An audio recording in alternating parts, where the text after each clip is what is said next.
പ്രധാന വാർത്തകൾ. കെ.എം. മാണി അന്തരിച്ചു. അന്ത്യം ശ്വാസകോശ സംബന്ധമായ അസുഖത്തെ തുടർന്ന് എറണാകുളം ലേക്ക് ഷോർ ആശുപത്രിയിൽ. വിടവാങ്ങിയത് ഏറ്റവും കൂടുതൽ കാലം മന്ത്രിയായ, ഏറ്റവും കൂടുതൽ ബജറ്റ് അവതരിപ്പിച്ച, ഏറ്റവും ദീർഘമായി നിയമസഭയെ പ്രതിനിധീകരിച്ച വ്യക്തിത്വം.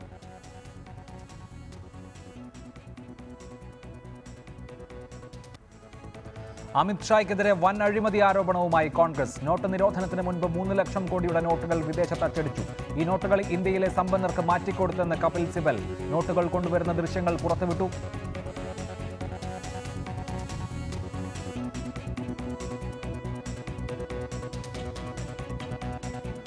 ലോക്സഭാ തെരഞ്ഞെടുപ്പിനുള്ള ആദ്യഘട്ട പ്രചാരണം അവസാനിച്ചു. 91 മണ്ഡലങ്ങളിൽ മറ്റന്നാൾ പോളിംഗ്.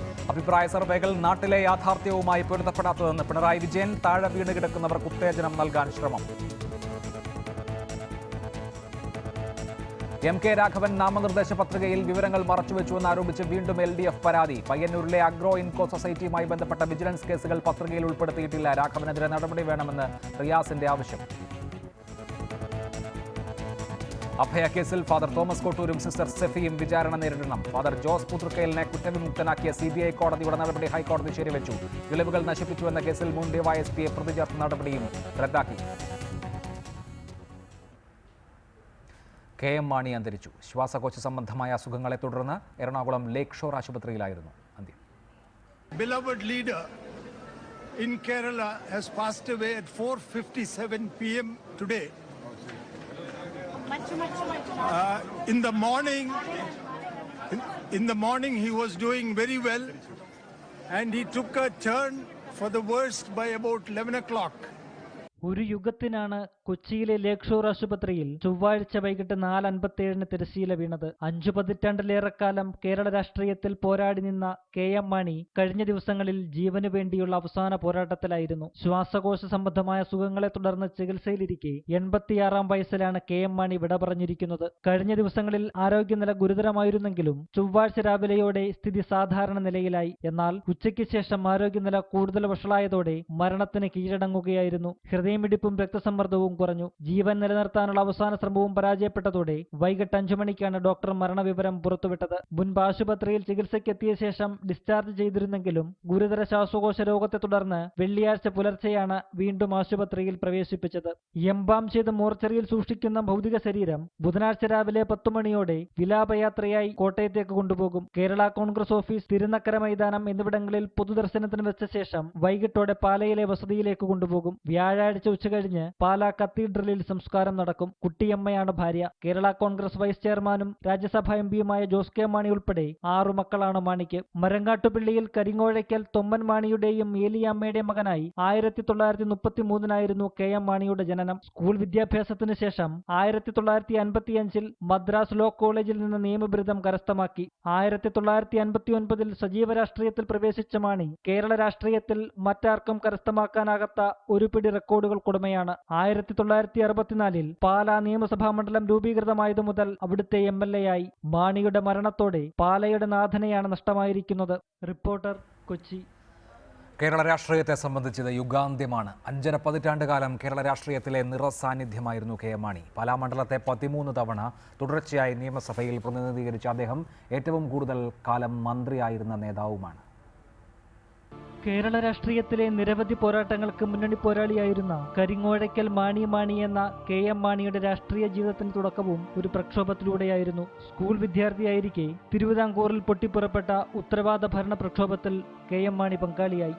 സ്കൂൾ വിദ്യാഭ്യാസം പൂർത്തിയാക്കിയ ശേഷം 1955 മദ്രാസ് ലോ കോളേജിൽ നിന്ന് നിയമബിരുദം നേടി. അന്ത്യനിമിഷം വരെ മാണിയുടെ കരുത്തായി കൂടെ നിന്ന കുട്ടിയമ്മയെ 1957 ജീവിത സഖിയാക്കി. 1959 രാഷ്ട്രീയത്തിൽ സജീവമായ മാണി KPCC അംഗമായി. 1964 കോട്ടയം DCC സെക്രട്ടറി സ്ഥാനത്തെത്തി. എന്നാൽ പിന്നീട് അധികകാലം കോൺഗ്രസിൽ തുടരാൻ മാണിക്ക് കഴിഞ്ഞില്ല. PT ചാക്കോയുടെ PG വിവാദവും തുടർന്നുണ്ടായ മരണവും 1964 കോൺഗ്രസിനെ പിളർപ്പിലേക്ക് നയിച്ചു. KM ജോർജിന്റെ നേതൃത്വത്തിൽ 15 MLA-മാർ കോൺഗ്രസ് വിട്ട് രൂപീകരിച്ച കേരള കോൺഗ്രസിലേക്ക് മാണിയും വൈകാതെ എത്തി. 1965 ആദ്യമായി രൂപം കൊണ്ട പാലാ നിയമസഭാ മണ്ഡലത്തിലൂടെ കെ.എം. മാണി തന്റെ തെരഞ്ഞെടുപ്പ് പോരാട്ടത്തിന് തുടക്കം കുറിച്ചു. അന്നു മുതൽ പാലായുടെ നാഥൻ കെ.എം. മാണി മാത്രമായി. 1975 C. അച്യുതമേനോന്റെ നേതൃത്വത്തിൽ രൂപം കൊണ്ട രണ്ടാം മന്ത്രിസഭയിൽ ആദ്യമായി അംഗമായി. 1975 ഡിസംബർ 26 മുതൽ 77 മാർച്ച് 25 വരെ ധനമന്ത്രിസ്ഥാനം വഹിച്ചു. അടിയന്തരാവസ്ഥയ്ക്ക് ശേഷം രൂപം കൊണ്ട മന്ത്രിസഭയിൽ ആഭ്യന്തരമന്ത്രിയായി. എന്നാൽ 1977 ഡിസംബർ 21 തെരഞ്ഞെടുപ്പ് കേസിനെ തുടർന്ന് AK ആന്റണി മന്ത്രിസഭയിൽ നിന്ന് രാജിവെച്ചു. പക്ഷേ 1978 കേസ് ജയിച്ച് വീണ്ടും മന്ത്രിസഭയിൽ തിരിച്ചെത്തി. 78 മുതൽ 79 വരെ PK വാസുദേവൻ നായരുടെ മന്ത്രിസഭയിലും ആഭ്യന്തരമന്ത്രിസ്ഥാനം വഹിച്ചു. എന്നാൽ മാണിയുടെ വളർച്ചയ്ക്കിടയിലും പാർട്ടി ആഭ്യന്തര പ്രശ്നങ്ങളിൽ ഉലഞ്ഞു. 79 കേരള കോൺഗ്രസ് എം എന്ന പാർട്ടിക്ക് രൂപം നൽകി മാണി LDF-ൽ തുടർന്നു. 80 മുതൽ 81 വരെ EK നായനാർ മന്ത്രിസഭയിലും ആഭ്യന്തരമന്ത്രിയായി.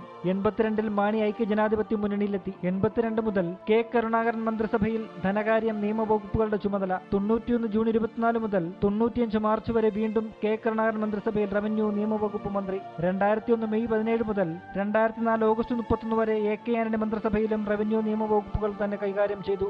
2004 ഓഗസ്റ്റ് മുതൽ 2006 മെയ് വരെ ഒന്നാം ഉമ്മൻചാണ്ടി മന്ത്രിസഭയിലും റവന്യൂ നിയമവകുപ്പുകൾ തുടർന്നു. 2010 ഒരു കാലത്ത് തന്നെ വിട്ടുപോയ PJ ജോസഫിനെയും സംഘത്തെയും പാർട്ടിയിൽ തിരിച്ചെത്തിച്ച് മാണി വീണ്ടും കരുത്തനായി. 2011 മെയ് മുതൽ രണ്ടാം ഉമ്മൻചാണ്ടി മന്ത്രിസഭയിൽ ധനം നിയമം വകുപ്പുകൾക്കൊപ്പം ഭവന നിർമ്മാണവും ലഭിച്ചു. എന്നാൽ തന്റെ രാഷ്ട്രീയ ജീവിതത്തിൽ തന്നെ കരിനിഴൽ വീഴ്ത്തിയ ബാർക്കോഴ വിവാദത്തെ തുടർന്ന് മാണിക്ക് 2015 മന്ത്രിസ്ഥാനം രാജിവെക്കേണ്ടി വന്നു. എങ്കിലും കൂടുതൽ കരുത്തോടെ തിരിച്ചെത്തിയ മാണിയെയാണ് കേരള രാഷ്ട്രീയത്തിന് കാണാൻ കഴിഞ്ഞത്. News desk reporter. KM മാണിയെ അനുസ്മരിക്കുകയാണ് ഇന്നത്തെ എഡിറ്റേഴ്സ് അവർ. PC ജോർജ് MLA ആദ്യം. ശ്രീ PC ജോർജ്, മധ്യ തിരുവിതാംകൂർ രാഷ്ട്രീയത്തിൽ ഇനി KM മാണി ഇല്ല. ഏറെക്കാലമായി കേരള കോൺഗ്രസിൻ്റെ തന്നെ പര്യായമായിരുന്നു KM മാണി. ഇനി KM മാണി ഇല്ലാത്ത കേരളമാണ്. KM മാണി ഇല്ലാത്ത മധ്യ തിരുവിതാംകൂർ രാഷ്ട്രീയത്തെ എങ്ങനെയാണ് താങ്കൾ നോക്കിക്കാണുക? വലിയൊരു ശൂന്യത മധ്യ തിരുവിതാംകൂർ സൃഷ്ടിക്കപ്പെട്ടിരിക്കുകയാണ്. ഞാൻ പറയുമ്പോൾ മറ്റൊന്നും തെറ്റിദ്ധരിക്കരുത്. ബഹുമാനപ്പെട്ട മാണി സാറ് ഉള്ള തിരുവിതാംകൂർ രാഷ്ട്രീയവും മാണി സാർ ഇല്ലാത്ത തിരുവിതാംകൂർ രാഷ്ട്രീയം നോക്കുമ്പോൾ കലുഷിതമായ അന്തരീക്ഷം ആയിരിക്കും വരാൻ പോകുന്നത്, യാതൊരു സംശയം വേണ്ട. പ്രത്യേകിച്ച് കേരള കോൺഗ്രസ് KM മാണി എന്നതിൽ മാണി സാർ പിടിച്ചു നിർത്തിയതാണ്. ഇനി കേരള കോൺഗ്രസ് രാഷ്ട്രീയം പോലും ഒരു ഭാവിയുള്ള നിലയിൽ മുന്നോട്ട് പോകുമെന്ന് ഞാൻ കരുതുന്നില്ല. ആ നിലയ്ക്ക് മാണി സാറിന്റെ തിരോധാനം എന്ന് പറയുന്നത് കേരള രാഷ്ട്രീയത്തിൽ ഉണ്ടാക്കാൻ പോകുന്ന വലിയ ഒരു ഒരു ഒരു കാര്യമാണ് ഞാനിവിടെ സൂചിപ്പിച്ചത്. മാണി സാറിന്റെ മരണം കൊണ്ടുണ്ടായിരിക്കുന്ന പ്രത്യേകത മറ്റൊന്ന്, കാർഷിക മേഖലയിൽ ഒരു ശൂന്യത, ന്യൂനപക്ഷങ്ങൾക്കിടയിൽ തങ്ങൾക്ക് ഒരു വലിയ നാഥൻ നഷ്ടപ്പെട്ടു എന്ന വികാരം, ഇതെല്ലാം കേരളത്തിലുണ്ട്, മൊത്തമായിട്ടുണ്ടാവും. അത് മധ്യ തിരുവിതാംകൂർ മാത്രമല്ല, കണ്ണൂർ, കാസർഗോഡ്, വയനാട് ഉൾപ്പെടെയുള്ള ഇടുക്കി ഉൾപ്പെടെയുള്ള മലയോര മേഖലയിലുള്ള കാർഷിക മേഖലയിൽ പിടിയെടുക്കുന്ന മുഴുവൻ ആളുകളുടെ മനസ്സിലും മാണി സാറിനെ പറ്റി ഒരു ബഹുമാനവും ആദരവുമുണ്ട്. എന്ത് കാണിച്ചാലും ഞങ്ങൾക്ക് വേണ്ടി ശബ്ദിക്കുന്ന എന്നൊരു ചിന്തയാണ് അവരെയൊക്കെ എപ്പോഴും മാണി സാറിനെ പറ്റി ചിന്തിക്കുമ്പോൾ വരുന്നത്. അതാണ് ഇപ്പോൾ നഷ്ടപ്പെട്ടിരിക്കുന്നത്, അതാണ് പൊരിഞ്ഞു പോയത്. അത് വലിയൊരു നഷ്ടം. ആ സ്ഥാനത്തേക്ക് ആര് വരുന്നില്ല, അവരാരെയും കാണുന്നില്ല ഇപ്പോൾ. ആ ഒരു വാക്യവും വളരെ വളരെ പ്രധാനപ്പെട്ട ഒരു കാര്യമാണ്. പിന്നെ വേറൊന്ന്, മാണി സാറിന്റെ ആരോഗ്യസ്ഥിതി വളരെ മോശമായിരുന്നുള്ളത് നമുക്ക് എല്ലാവർക്കും അറിയാം. ഞാൻ ഇണങ്ങിയും പണങ്ങിയും അദ്ദേഹത്തോടൊപ്പം അദ്ദേഹത്തിന് എതിരും ആയിട്ട് ഞാൻ പ്രവർത്തിച്ചിട്ടുള്ള ആളാണ്. ഞാൻ 8ാം ക്ലാസ്സിൽ പഠിക്കുമ്പോൾ മുതൽ ബഹുമാനപ്പെട്ട മാണി സാറിനെ അറിയാം. അദ്ദേഹം അഡ്വക്കേറ്റ് ആണ്. അന്ന് മുതൽ മാണി സാറിനെ അറിയാം. ആ ബന്ധം അന്ന് മുതലുണ്ട്. ഞാൻ എന്ത് വഴക്കുണ്ടാക്കിയില്ല എന്നോട് അദ്ദേഹം ചൂടായി ഒന്നും സംസാരിച്ചിട്ടില്ല. ഞാനിപ്പോഴും എന്നെ പിതൃതുല്യനാണെന്ന് ഞാൻ ഇപ്പോഴും അദ്ദേഹത്തെ ഒരു പറഞ്ഞ കാരണം അതാണ്. ഞാൻ എങ്ങനെയുള്ള വഴക്കുണ്ടാക്കിയാലും അദ്ദേഹം നിൽപ്പത്തില്ലായിരുന്നു. അദ്ദേഹം ചിരിച്ചുകൊണ്ടെല്ലാം മാറ്റും. പല ആളുകളും എനിക്കെതിരെ അദ്ദേഹത്തിന് എഴുതിയെന്ന് കുറ്റം ചെന്ന് പറയുമ്പോഴും ജോർജ് എന്നെ സാരമില്ലെന്ന് പറയും. അത്രമാത്രം ഒരു ബന്ധം ഞാനുമായി അദ്ദേഹം പുലർത്തിയത് ഞാൻ പലപ്പോഴും ചിന്തിച്ചിട്ട് എന്ത് ചെയ്തു കാരണം. അദ്ദേഹം ഈ കഴിഞ്ഞ നിയമസഭാ സമ്മേളനം എന്നെ മനസ്സിൽ ഏറ്റവും വേദനിപ്പിച്ച സംഭവമാണ്. ആ നിയമസഭാ സമ്മേളനം നടക്കുമ്പോൾ മാണി സാർ ഫ്രണ്ട്സിൽ ഇരിക്കുകയാണ്. അദ്ദേഹത്തിന് പുറത്തോട്ട് പോകണമെങ്കിൽ പുള്ളി ആരെങ്കിലും കയ്യെ പിടിക്കണം, അങ്ങനെ പ്രശ്നമുണ്ട്. പുള്ളി പുറകോട്ട് തിരിഞ്ഞു നോക്കില്ല. പുള്ളിയുടെ MLA-മാർ അവിടെ ഉണ്ട്, പക്ഷെ പുള്ളി അവരെ ഒന്നും നോക്കിയാൽ എന്നെയാണ് വേണ്ടത്. അദ്ദേഹം പുറകോട്ട് നോക്കുമ്പോൾ ഞാനവിടെ കുഞ്ഞിരിക്കുകയാണ്. ഡീന്റെ MLA-മാർ എന്നോട് പറയും, ഇതേ PC മാണി സാർ നോക്കുന്നു. ഞാൻ അവിടെ അദ്ദേഹത്തിന് അടുത്ത് ചെല്ലും, എന്റെ കയ്യെ പിടിക്കും. ഞാൻ അദ്ദേഹത്തെ പതുക്കെ പിടിച്ച് നിയമസഭയിൽ പുറത്ത് കൊണ്ടുവന്ന് നിർത്തും. അപ്പോഴത്തേക്കും സ്റ്റാഫിനെ വിളിക്കും, സ്റ്റാഫ് വരും, അദ്ദേഹത്തെ കൊണ്ട് പോവായിരുന്നു. ഞാൻ ആ ബന്ധം എന്താണ് എനിക്കറിയില്ല, ഒരു ദൈവികമായി ഒരു ബന്ധമായിരുന്നു അദ്ദേഹമായിട്ടുണ്ടായിരുന്നു. എനിക്ക് തോന്നുന്നത് KM മാണി എന്ന വ്യക്തിയെ ഞാൻ ആക്രമിച്ചതുപോലെ വേറെ ആരും ആക്രമിച്ചിട്ടില്ല. ഞാൻ മാണി സാറുമായിട്ട് എല്ലാ ബന്ധമുണ്ടായിരുന്നില്ല. രൂക്ഷമായ ഭാഷയിലും രൂക്ഷമായ രീതിയിലും അദ്ദേഹത്തിനെതിരെ നിയമസഭ ഞാൻ പറഞ്ഞ ആ ചരിത്രത്തിലെടുത്ത് നോക്കിയാൽ എല്ലാവരും അന്തിച്ചു അതുപോലെ ആക്രമിച്ചിട്ടുണ്ട്. എന്നിട്ടും അദ്ദേഹം ഒരിക്കലും എന്നെ പേഴ്സണലായി ഉദ്ധരിക്കാൻ തയ്യാറായിട്ടില്ല. എന്ന് മാത്രമല്ല, പല ആളുകളും എനിക്കെതിരായി വൃത്തികെട്ട ആരോപണം വരുമ്പോഴും അത് പാടില്ല എന്ന് പറഞ്ഞ് നിരുത്സാഹപ്പെടുത്താൻ അദ്ദേഹം ശ്രമിച്ച കാര്യവും സത്യവിരുദ്ധമായിട്ട് അങ്ങനെ പറയരുതെന്ന് പറഞ്ഞതിന്റെ എതിരാളികളായിട്ട് വന്ന ആളുകളെ പോലെ നിരുത്സാഹപ്പെടുത്തിയ കാര്യവും എനിക്കറിയാം. സത്യം പറഞ്ഞാൽ അദ്ദേഹത്തിന്റെ മരണം ഞാൻ വെറുതെ പറയുകയാണ്, പിതൃതുല്യനായ വ്യക്തിയായി എന്ന നിലത്തിൽ അദ്ദേഹത്തെ കാണുകയാണ്. പാലായിലുണ്ടായിരിക്കുന്ന ആ ശൂന്യത നിസ്സാരമായി കരുതണ്ട. കാരണം പാല എന്ന് പറയുമ്പോൾ അദ്ദേഹം അറിയാത്ത ഒരു വീടില്ല അവിടെ. അദ്ദേഹം തോമസ് ഗാന്ധി, സുകുമാരൻ നായരെ എന്നെ കൊണ്ട് കുട്ട എന്ന് വിളിക്കാത്ത ഒരു ആൾ പോലും പാല നിയമത്തിലില്ല. 52 കൊല്ലം നിയമവിധേയമായ MLA. സത്യത്തിൽ നമ്പർ 4 2 കൊല്ലം അദ്ദേഹം MLA സത്യത്തിൽ ചെയ്യില്ലാത്തോണ്ട് പോയി. 52 കൊല്ലം തുടർച്ചയായി MLA. അത് റെക്കോർഡാണ്, സർവകാല റെക്കോർഡാണ്. ആ റെക്കോർഡൊന്നും ഇനി കേരളത്തിൽ ഉമ്മൻചാണ്ടിക്ക് പോലും ഉമ്മൻചാണ്ടി പോലും ഇപ്പോ വന്നാൽ പോലും 50 ആകുന്ന 52 ആവില്ല. ഞാതാ പറഞ്ഞു അദ്ദേഹം അങ്ങനെ എല്ലാ റെക്കോർഡിലും കുറവ്. 23 കൊല്ലം എന്റെ ഓർമ്മ അദ്ദേഹം മന്ത്രിയായിട്ടിരുന്നത്. മുഖ്യമന്ത്രി കസേരയിൽ അദ്ദേഹം പിടിച്ചതാണ്. കുശുംബന്മാരെല്ലാം കൂടെ അത് തട്ടിമാറ്റിക്കൊണ്ട് അദ്ദേഹം താഴെ വീണു. എങ്കിലും അദ്ദേഹം പിടിച്ചു നിന്നു. അദ്ദേഹം എല്ലാ വകുപ്പും അദ്ദേഹം ഭരിച്ചിട്ടുണ്ട്. അതാണ് പ്രധാനപ്പെട്ട കാര്യം. ആഭ്യന്തരം മുതൽ എല്ലാ ഈവൻ അളവ് തൂക്ക വകുപ്പ് വരെ അദ്ദേഹം ഭരിച്ചിട്ടുണ്ട്. അങ്ങനെ എല്ലാ വിധത്തിലും ജനങ്ങളുമായി അഭേദ്യമായ ബന്ധമുണ്ടായിരുന്ന ഒരു വലിയ വ്യക്തിത്വം നമ്മെ വിട്ട് പിരിഞ്ഞിരിക്കുകയാണ്. അദ്ദേഹത്തിന്റെ കാലശേഷം എന്ത് എന്ന് ചോദിച്ചാൽ ഈ അനുശോചന സമയത്ത് അതിനെപ്പറ്റി ഞാനിപ്പോ പറയുന്നില്ല. ഞാനതൊരു വാക്യമാണ് കാണുന്നത്. അത് ഏതായാലും കോട്ടയം രാഷ്ട്രീയത്തിൽ വലിയ ചേഞ്ചസ് ഉണ്ടാവും എന്നതിലൊരു സംശയമുണ്ട്. എനിക്ക് പറയാറുള്ളത്. ശ്രീ PC ജോർജ്, ഐക്യ കേരള കോൺഗ്രസ് എന്നുള്ളത് KM മാണിയുടെ വലിയ ആഗ്രഹമായിരുന്നു. ആ ആഗ്രഹത്തോട് നന്നായി താങ്കളും PJ ജോസഫും ഒക്കെ ഒരു 7-8 കൊല്ലം മുമ്പ് പ്രതികരിച്ചിട്ടുമുണ്ട്. പക്ഷേ അത് പിന്നീട് ഇല്ലാതാവുന്നതും കണ്ടു. ഇനി KM മാണിക്കൊരു ട്രിബ്യൂട്ട് എന്നുള്ള നിലയിൽ കേരള കോൺഗ്രസ്സുകാരുടെ എല്ലാം പിതൃതുല്യനാണല്ലോ KM മാണി. അങ്ങനെ ഒരു രാഷ്ട്രീയ മാറ്റത്തിനുള്ള സാധ്യതയുണ്ടോ? അദ്ദേഹം ഉണ്ടായിരുന്നെങ്കിൽ ചിലപ്പോൾ നടന്നേനെന്ന് എനിക്ക് തോന്നുന്നു. അദ്ദേഹം ഇല്ലാത്തപ്പം ആരാ സ്ഥാനത്തിരിക്കാൻ? ആര് യോഗ്യനാരും ഇല്ല. അതിനൊരു സാധ്യതയില്ല. യാതൊരു എന്റെ അഭിപ്രായത്തിൽ ഞാനത് പറയാൻ ആഗ്രഹിക്കുന്നില്ലാത്ത കാര്യമാണ്. കേരള കോൺഗ്രസ് ഒരു പാർട്ടി പോലും എനിക്ക് കാണുമെന്ന് ഞാൻ കരുതുന്നില്ല. ആരിയ്ക്കുന്ന കേരള കോൺഗ്രസ്? ഞാൻ കേരള കോൺഗ്രസ് അല്ല, ഞാൻ ജനപക്ഷമാണ്. വളരെ ശക്തമായിട്ട് പറയുന്നത് കേരള കോൺഗ്രസ് ഒരു രാഷ്ട്രീയ പാർട്ടിക്ക് ഇനി പ്രസക്തി കേരളത്തിലില്ല. അത് തന്നെയല്ല, കർഷകരെയും പാവപ്പെട്ട ന്യൂനപക്ഷങ്ങളെ രക്ഷിക്കുന്നു പറഞ്ഞാണ് കേരള കോൺഗ്രസ് രൂപം കൊടുത്തത്. കർഷകരുടെ നില എന്താണെന്ന് നമുക്കിപ്പോ അറിയാം. ന്യൂനപക്ഷക്കാരുടെ നേതൃത്വമില്ല. ആ നിലയ്ക്ക് ഇനി കേരള കോൺഗ്രസ് പറയുന്നതിൽ അർത്ഥമില്ല. അത് പിരിച്ചുവിടുന്നതായിരിക്കും നല്ലതെന്നുള്ള അഭിപ്രായം ഞാൻ പണ്ടും പറഞ്ഞിട്ടുണ്ട്. ഇപ്പോഴും അത് പറയാൻ എനിക്ക് മടിയില്ല എന്ന് മാത്രമാണ് അത് സംബന്ധിച്ച് പറയാനുള്ളത്. ശ്രീ PC, KM മാണിയെ സംബന്ധിച്ച് അദ്ദേഹം മുഖ്യമന്ത്രിയാകണമെന്ന് ഇടതുപക്ഷം പറയുന്ന ഘട്ടത്തിൽ, അദ്ദേഹം പാലായിലെ മാണിക്യമാണെന്ന് BJPയുടെ മുഖപത്രം എഴുതുന്ന ഘട്ടത്തിൽ, അദ്ദേഹം എല്ലാവർക്കും സ്വീകാര്യനായി തിളങ്ങി നിൽക്കുന്ന അദ്ദേഹത്തിൻ്റെ സുവർണ ജൂബിലി ആഘോഷിക്കാൻ ഒരുമ്പെടുന്ന ഘട്ടത്തിലാണ് അദ്ദേഹത്തിൻ്റെ രാഷ്ട്രീയ ജീവിതത്തിലെ ഏറ്റവും ദുർഘടമായ ബാർ പ്രതിസന്ധി, ബാർ കോഴ ആരോപണം വരുന്നത്. അന്ന് താങ്കൾ അടക്കമുള്ള ആളുകൾ അദ്ദേഹത്തെ കൈവിട്ടതിൽ ഇപ്പോൾ വിഷമമുണ്ടോ? യാതൊരു വിഷമവുമില്ല. ഞാൻ എന്ത് പറഞ്ഞിട്ടുണ്ടോ അത് മുഴുവൻ സത്യം. ഞാൻ എന്ത് ചെയ്തിട്ടുണ്ടോ അത് മുഴുവൻ സത്യം. ഇപ്പോ അനുശോചനത്തിന് സമയമുണ്ട്, അതിന്റെ വിശദാംശം കടക്കുന്നില്ല. ഞാൻ ചെയ്തത് സത്യം സത്യം സത്യം, നീതിയും ശരിയുമാണ്. ഉത്തമ ബോധ്യത്തോട് മാത്രമാണ് ചെയ്തത്.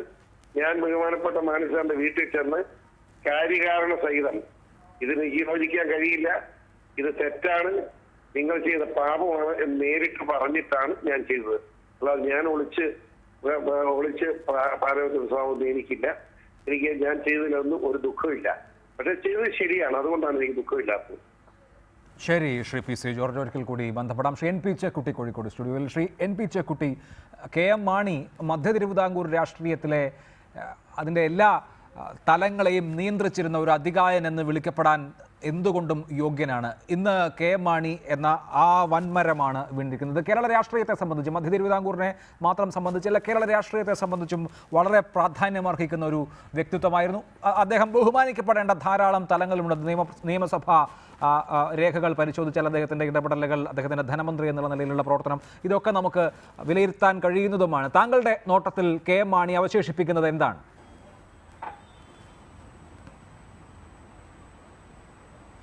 പ്രധാനമായിട്ടും കേരളത്തിലെ കർഷക ജനതയുടെ പ്രശ്നങ്ങൾ, പ്രത്യേകിച്ച് ഈ മലയോര മേഖലകളിലൊക്കെയുള്ള പൊതുവിൽ ഒരു നിലയ്ക്കും രാഷ്ട്രീയമായിട്ട് അംഗീകാരമില്ലാതിരുന്ന, മെയിൻ സ്ട്രീമിൽ ഒരു തരത്തിലുള്ള ഒരു റെപ്രസെൻറ്റേഷനും ഇല്ലാതിരുന്ന ഈ കാർഷിക വിഭാഗങ്ങളുടെ ഏറ്റവും ശക്തനായിട്ടുള്ള റെപ്രസെൻറ്റേറ്റീവായിട്ടാണ് അദ്ദേഹം കേരള രാഷ്ട്രീയത്തിൽ ഉയർന്നു വന്നത്. വളരെ പ്രധാനപ്പെട്ട ഒരു കാര്യമാണ്.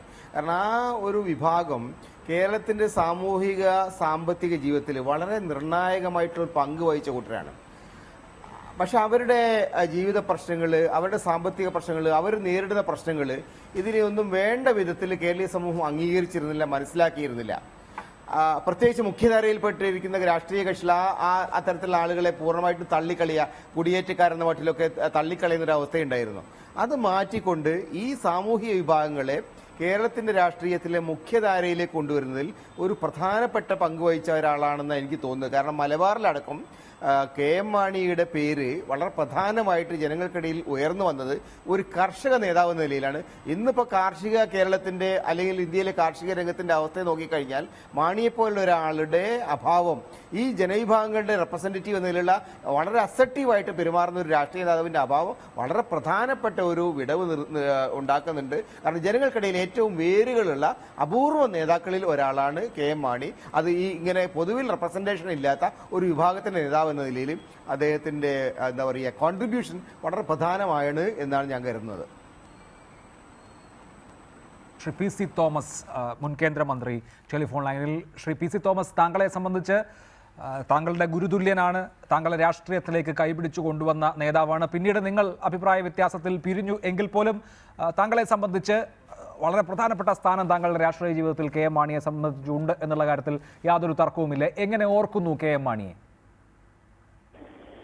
മാണി സാറ് എനിക്ക് പിതൃതുല്യനാണ്. എൻ്റെ പിതാവിൻ്റെ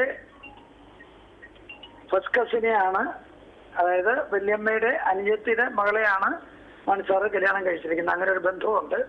അതുകൂടാതെ രാഷ്ട്രീയത്തിൽ എൻ്റെ ഗുരുവാണ് മാണി സാറ്. മാണി സാറാണ് രാഷ്ട്രീയ രംഗത്ത് എന്നെ കാര്യമായിട്ട് ഇടപെടുത്തിയതും മത്സര രംഗത്തേക്ക് കൊണ്ടുവന്നതും കൂടുതലായിട്ട് പിന്നെ പൊതു രംഗത്ത് ഒരു എം പി എന്നുള്ള നിലയ്ക്കുമൊക്കെ ഉള്ള പ്രവർത്തനത്തിന് ഏറ്റവും ശക്തമായിട്ടുള്ള പ്രചോദനം നൽകിയതും മാണി സാറ് തന്നെയാണ്. അപ്പോൾ മാണി സാറ് ഒരു ശക്തനായ ഒരു നേതാവ് മാത്രമല്ല, സഹപ്രവർത്തകരോടും മറ്റ് ബന്ധപ്പെട്ടവരോടും വളരെ സ്നേഹമായിട്ട് ഇടപെടുന്ന ഒരു വ്യക്തിയുമാണ്. അതുകൊണ്ട് ഞങ്ങൾ തമ്മിലുള്ള ബന്ധം വളരെ ദൃഢമായിട്ട് തന്നെ നിലനിൽക്കുന്നു. ഇടക്കാലത്ത് ഞങ്ങൾ അകന്നു എങ്കിൽ പോലും ഞങ്ങൾ അകന്നു എങ്കിൽ പോലും മാണി സാറിനെതിരായിട്ട് അദ്ദേഹത്തെ കുറ്റപ്പെടുത്തുവാനോ ഏതെങ്കിലും തരത്തിൽ അദ്ദേഹത്തെ മോശമായിട്ട് ചിത്രീകരിക്കാനോ ഞാൻ തയ്യാറാകാത്തത് അദ്ദേഹത്തോടുള്ള പ്രത്യേകമായിട്ടുള്ള സ്നേഹത്തിന്റെയും താല്പര്യത്തിന്റെയും അടിസ്ഥാനത്തിൽ തന്നെയായിരുന്നു.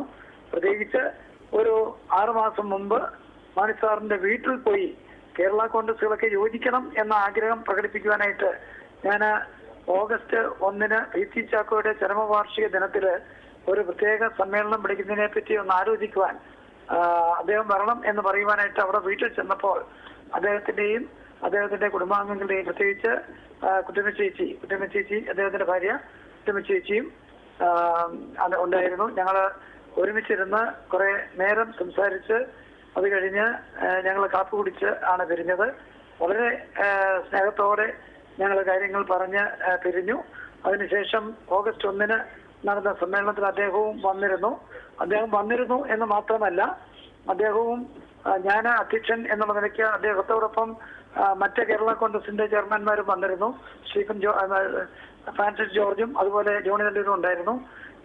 ഞാൻ പറഞ്ഞു കേരള കോൺഗ്രസ് യോജിക്കണം എന്നുള്ള വലിയ ആവേശം എല്ലാവരുടെയും മനസ്സിൽ കിടക്കുകയാണ്. എനിക്ക് വലിയ സന്തോഷമുണ്ട്. മാണി സാറ് മറുപടി പറഞ്ഞപ്പോൾ പറഞ്ഞു, ഞാൻ അതിനെ പൂർണ്ണമായിട്ടും അംഗീകരിക്കുന്നു എന്ന് മാത്രമല്ല, ആ പ്രധാനം ഞങ്ങൾ എല്ലാവരും കൂടി കൈകൊടുത്ത് അത് മുന്നോട്ട് നീക്കാനായിട്ട് തീരുമാനിച്ചും കഴിഞ്ഞു. മാണി സാർ ഒരു പ്രഖ്യാപനം നടത്തി. കേരള കോൺഗ്രസുകളെ യോജിപ്പിക്കുന്ന ചുമതല ഞങ്ങൾ എല്ലാവരും കൂടി PC തോമസിനെ ഏൽപ്പിക്കുകയാണ്. ഞാൻ പറഞ്ഞ അത്ര വലിയ കോൺഫിഡൻസോടുകൂടിയാണ് അവസാനവും ഞങ്ങൾ നിലനിന്നിരുന്നത്. കഴിഞ്ഞ ദിവസം ഇന്നലെ ഞാൻ ജോസ് കെ മാണിയെ വിളിച്ച് മാണി സാറിന്റെ നില ഇപ്പോഴത്തെ എങ്ങനെയുണ്ട് എന്നുള്ളതിനെ കുറിച്ച് കൂടുതൽ അന്വേഷിച്ചപ്പോൾ വാസ്തവത്തിൽ ഞങ്ങൾക്കെല്ലാം വലിയ വിഷമമായിരുന്നു. മാണി സാറിന്റെ നില കൂടുതൽ ഗുരുതരമാകുന്നു എന്ന് കണ്ടപ്പോൾ. ഇത്ര ജനകീയമായിട്ട് ആളുകളോട് ഇടപെടുകയും എന്നാൽ വളരെ നിർബന്ധമായിട്ട് ശക്തമായിട്ട് ചില നിലപാടുകൾ നിലകൊള്ളുകയും ചെയ്യുന്ന ഒരു ഒരു പ്രത്യേക രാഷ്ട്രീയ ശൈലി അദ്ദേഹത്തിനുണ്ടായിരുന്നു. ഒരിക്കൽ അദ്ദേഹം എന്നോട് പറഞ്ഞ ഒരു വാചകം കൂടി ഞാനൊന്ന് പറഞ്ഞോട്ടെ. എന്നോട് പറഞ്ഞതാണ്, എനിക്ക് പലപ്പോഴും നല്ല ഉപദേശങ്ങൾ നൽകിയിട്ടുണ്ട്. ഒരിക്കൽ എന്നോട് പറഞ്ഞാണ്, നമ്മൾ തെരഞ്ഞെടുപ്പിലൊക്കെ നിൽക്കുമ്പോൾ നമ്മൾ വലിയ ബുദ്ധിമുട്ടിയാണ് ചിലപ്പോൾ ഫൈനാൻഷ്യലായിട്ടൊക്കെ അല്ലേ, പണപരമായിട്ടൊക്കെ വലിയ ബുദ്ധിമുട്ട് നമുക്കുണ്ടാകും. പക്ഷേ ഓരോരുത്തരൊക്കെ ഓരോ കാര്യവുമായിട്ടൊക്കെ ബന്ധപ്പെട്ട് വരുമ്പോൾ ഒരിക്കലും നമ്മൾ പ്രതീക്ഷിക്കാതെ വലിയ തുക അവർ ഓഫർ ചെയ്യും, ചിലപ്പോൾ കൊണ്ടുവന്ന് തരാൻ നോക്കും. പക്ഷെ ഒരു കാരണവശാലും വാങ്ങരുത് എന്ന് മാത്രമല്ല, പക്ഷേ അന്ന് തരാൻ തയ്യാറാകുന്ന തുക ചിലപ്പോൾ 50,000 രൂപയാണെങ്കിൽ പിന്നീട് തെരഞ്ഞെടുപ്പ് സമയത്ത് നമ്മൾ അദ്ദേഹത്തെ ഒന്ന് സഹായിക്കുന്ന കാര്യം പറഞ്ഞാൽ ചിലപ്പോൾ 5,000 രൂപ പോലും തരത്തില്ല. എങ്കിലും ഒരു കാര്യം അതിന് മറുമരുന്നായിട്ട് പുള്ളി അദ്ദേഹം പറഞ്ഞത്, അതിന് പകരം 10 പേർക്ക് നമ്മൾ ഉപകാരം ചെയ്യുന്നതിന് പകരം 100 പേർക്ക് ഉപകാരം ചെയ്തേക്കണം. എത്ര വിശാലമായ ഒരു കാഴ്ചപ്പാടാണത്. 100 പേർക്ക് ഉപകാരം ചെയ്താൽ തീർച്ചയായിട്ടും നമ്മുടെ ബുദ്ധിമുട്ടിൽ പലരും തരുന്ന ആ സഹായം വളരെ കുറവായിരിക്കുമെങ്കിലും അപ്പോൾ നമ്മളത് മേക്കപ്പ് ചെയ്യും. ഞാൻ പറഞ്ഞത് ഇത്ര വിശാലമായി ഞാനത് വളരെ കൃത്യമായിട്ട് ഫോളോ ചെയ്യുന്നുണ്ട്. ഒരു കാരണവശാലും ഒരു കാര്യവും ആർക്കെങ്കിലും ചെയ്തു കൊടുത്താൽ ഒരു വിധത്തിലും ഒരു പ്രതിഫലം പറ്റുന്നില്ല. അതിന്റെ പ്രധാനപ്പെട്ട കാരണം മാണി സാറിന്റെ ആ ഉപദേശമാണ് എന്ന് ഞാൻ കരുതുകയാണ്. പക്ഷെ PT-യോടൊപ്പം രാഷ്ട്രീയത്തിൽ കൊണ്ടുവന്ന ഒരു യൂത്ത് കോൺഗ്രസിലും അല്ലെങ്കിൽ DCC സെക്രട്ടറി ആയിട്ടൊക്കെ അദ്ദേഹം ശക്തനായ ഒരു പ്രവർത്തകനായിട്ടിരുന്നപ്പോൾ ഞങ്ങളുടെ വീട്ടിലൊക്കെ എപ്പോഴും വരുമ്പോൾ എന്നെ ഒരു പയ്യനായിട്ട് കാണുമ്പോൾ എന്നെ ധരിച്ചിട്ടുള്ള മാണി സാറ് പിന്നീട് എന്നെ വളരെ ഉയർത്തി നല്ല രീതിയിലേക്ക് വളരെ ഉയർന്നു കൊണ്ടുവന്നതുമൊക്കെ എനിക്ക് നന്ദിയോടെ മാത്രമേ സ്മരിക്കുവാൻ പറ്റുകയുള്ളൂ. മാണി സാറിന്റെ ശക്തമായിട്ടുള്ള നിലപാടുകളും ഒക്കെ രാജ്യത്തിനും നമ്മുടെ കേരളത്തിനും ഒരുപാട് നേട്ടങ്ങൾ ഉണ്ടാക്കിയിട്ടുണ്ട്. അദ്ദേഹം പ്രതിപക്ഷത്തിരിക്കുമ്പോൾ ഞാൻ ഓർക്കുന്നു, ഒരിക്കൽ ഫോട്ടോസ്റ്റാറ്റ് എന്ന് പറയുന്ന സാധനം കേരളം അറിഞ്ഞത് എപ്പോഴാണ്? മാണി സാറ് ശക്തമായിട്ട് ഒരിക്കൽ ഒരു ഓർഡറിന്റെ ഫോട്ടോസ്റ്റാറ്റ് എടുത്ത് കാണിച്ചുകൊണ്ട് 67-ലാണെന്ന് എനിക്ക് തോന്നുന്നു. അക്കാലത്ത് ഫോട്ടോസ്റ്റാറ്റ് ഇവിടെ നിന്ന് ആരും കണ്ടിട്ടില്ല. അദ്ദേഹം വളരെ ശക്തമായിട്ട് പറഞ്ഞു, ഇത് ഞാൻ ഫോട്ടോസ്റ്റാറ്റ് ആണ്, അദ്ദേഹം ചെന്നൈയിൽ നിന്ന് പോയെടുത്താണെന്നാണ് എന്റെ അറിവ്. അത് അദ്ദേഹം വളരെ തിളങ്ങിയത് ഞാൻ ഓർക്കുകയാണ്. അതുപോലെ ഒരു ഭരണാധികാരി എന്ന നിലയ്ക്ക് അദ്ദേഹം ഭയങ്കരമായിട്ട് തിളങ്ങിയിട്ടുള്ള ആളാണ്. ഒരു കാരണവശാലും അദ്ദേഹത്തിന് ചില കാര്യങ്ങളിൽ നിലപാടുകളിൽ ഇന്നതുപോലെ ചെയ്യണം, ഒരു വികസന പ്രവർത്തനം കൊണ്ടുവരണം എന്ന് തീരുമാനിച്ചാൽ അതിന് ഒരു അവധി കൊടുക്കുന്ന പ്രശ്നമില്ല, അത് കൊണ്ടുവന്നേ പറ്റൂ എന്നുള്ള നിലപാട് സ്വീകരിക്കുമായിരുന്നു. പക്ഷേ പാർട്ടി പ്രവർത്തകര് അവരുടെ വിഷമങ്ങൾ ചെന്ന് പറഞ്ഞാൽ അതും കേൾക്കുമായിരുന്നു. ഒരു റോഡ് വരുമ്പോൾ എന്റെ വീടിന് അടുക്കൂടെ പോകും എന്ന് പറഞ്ഞാൽ അതും അദ്ദേഹം കേൾക്കുമായിരുന്നു. പക്ഷേ അതോടൊപ്പം തന്നെ ആ വികസന പ്രവർത്തനം നടത്താനായിട്ടും അദ്ദേഹം ഏതെങ്കിലും തരത്തിൽ ശ്രമം നടത്തി മുന്നോട്ട് പോകുമായിരുന്നു. ഒരു വിഭിന്നമായ ശൈലിയുള്ള മാണി സാറിന്റെ പ്രവർത്തനങ്ങള് ഒരു കാരണവശാലും എനിക്ക് മറക്കാനാവില്ല. ഞാൻ എപ്പോഴും ആദരവോടെ മാത്രം കാണുന്ന ശ്രീ KM മാണിയുടെ നിര്യാണത്തില് എനിക്ക് വലിയ ദുഃഖമുണ്ട്. ഞാൻ അനുശോചനം അറിയിക്കുകയാണ്. തീർച്ചയായും ഞാനിപ്പോൾ പാലായില് അദ്ദേഹത്തിന്റെ വീട്ടിലേക്ക് അദ്ദേഹത്തിന്റെ ഞാൻ നേരത്തെ കുറച്ച് ദൂരെയായിരുന്നു, ഓടി വന്ന് അദ്ദേഹത്തിന്റെ വീട്ടിലേക്ക് ഒന്ന് കയറാൻ തുടങ്ങുകയാണ്. തീർച്ചയായും ശ്രീ PC തോമസ്, വളരെ നന്ദി. ഈ വേളയിൽ താങ്കൾ എന്തായാലും അവിടെ എത്തിയെങ്കിൽ താങ്കളെ കൂടുതൽ ബുദ്ധിമുട്ടിക്കുന്നില്ല. ശ്രീ ജോണി നെല്ലൂർ ടെലിഫോൺ ലൈനിൽ. ശ്രീ ജോണി നെല്ലൂർ, കേരള കോൺഗ്രസ്സുകാരെ സംബന്ധിച്ച് ആ പാർട്ടിയുടെ തന്നെ അത് വിവിധ കഷണങ്ങളായി ചിതറിപ്പോയാൽ പോലും ആ കേരള കോൺഗ്രസ്സുകളുടെയൊക്കെ ശക്തി സ്തംഭമായിരുന്നു KM മാണി. ഇനി അദ്ദേഹം ഇല്ലാത്ത രാഷ്ട്രീയമാണ് കേരള കോൺഗ്രസ്സുകളെ സംബന്ധിച്ച് നിങ്ങൾക്കൊക്കെ മുമ്പിൽ ഉള്ളത്. എന്താണ് ഈ നഷ്ടത്തെ എങ്ങനെയാണ് താങ്കൾ ഉൾക്കൊള്ളുക? മാണിസാറിനെ കുറിച്ച് ഓർക്കുമ്പോ ദുഃഖം കടിച്ചമർത്തിക്കൊണ്ട് മാത്രമേ എനിക്ക് സംസാരിക്കാൻ കഴിയുള്ളൂ. കാരണം എന്റെ രാഷ്ട്രീയ ജീവിതത്തിൽ എന്നെ ഇന്നത്തെ നിലയിലേക്ക് കൈപിടിച്ച് ഉയർത്തിയത് ബഹുമാനായ മാണിസാറാണ്. ഞാൻ വിദ്യാർത്ഥി കോൺഗ്രസിന്റെ സംസ്ഥാന ജനറൽ സെക്രട്ടറി ആയിരുന്ന സന്ദർഭം ഞാൻ ഓർക്കുന്നു. 1975 കാലഘട്ടം, 75-76 PC ജോസഫ് പ്രസിഡന്റും ഞാനും ശ്രീ PC ജോർജും ജനറൽ സെക്രട്ടറിമാരുമായി പ്രവർത്തിച്ചിരുന്ന കാലഘട്ടത്തിൽ KM ജോർജ് സാറ് ഒരു യോഗം വിളിക്കരുത് എന്ന് പറഞ്ഞ യോഗം ഞങ്ങൾ വിളിച്ചതിന്റെ അടിസ്ഥാനത്തിൽ ഞങ്ങളെ 3 പേരെയും സംഘടനയിൽ നിന്ന് പുറത്താക്കിയ ഒരു സംഭവം. ആ പുറത്താക്കിയതിന്റെ 2 ദിവസം കഴിഞ്ഞപ്പോൾ കോട്ടയത്ത് സ്കറിയ ജോസിന്റെ വീട്ടിൽ, സ്കറിയ തോമസിന്റെ അനിയൻ സ്കറിയ ജോസിന്റെ വീട്ടിൽ ഒരു യോഗം ചേർന്ന് മാണിസാറ് ഗർജിക്കുന്ന ശബ്ദത്തിൽ പറഞ്ഞൊരു വാചകം എന്റെ മനസ്സിൽ ഇപ്പോഴും കിടക്കുകയാണ്. അദ്ദേഹം പറഞ്ഞു, PC ജോസഫും ജോണി നെല്ലൂരും PC ജോർജും ഇല്ലാത്ത കേരള കോൺഗ്രസ് അല്ല എന്ന് പറഞ്ഞ് അദ്ദേഹം ഗർജിച്ചു. അതിനെ തുടർന്ന് വലിയൊരു പിളർപ്പ് പാർട്ടിയിൽ ഉണ്ടായി. പിന്നീട് അങ്ങോട്ട് അദ്ദേഹമായിരുന്നു കാണപ്പെട്ട ദൈവത്തെ പോലെ ഞങ്ങളൊക്കെ അദ്ദേഹത്തിന്റെ പിന്നിൽ പോരാളികളായി ചാവേറുകളെ പോലെ പ്രവർത്തിച്ചു വന്നിരുന്ന ഒരു സന്ദർഭമാണ്. 1980 അദ്ദേഹം മൂവാറ്റുപുഴയിൽ മത്സരിക്കാൻ എനിക്ക് സീറ്റ് തന്നു. നിർഭാഗ്യവശാൽ ഞാനൊന്ന് പരാജയപ്പെട്ടു. പിന്നീട് 1991 വരെ എനിക്ക് കാത്തിരിക്കേണ്ടി വന്നു. 91 നിയമസഭാ തെരഞ്ഞെടുപ്പ് വന്നപ്പോൾ വീണ്ടും എനിക്ക് നിയമസഭയിൽ മത്സരിക്കാൻ സീറ്റ് തന്നു. ഞാൻ വിജയിച്ചു.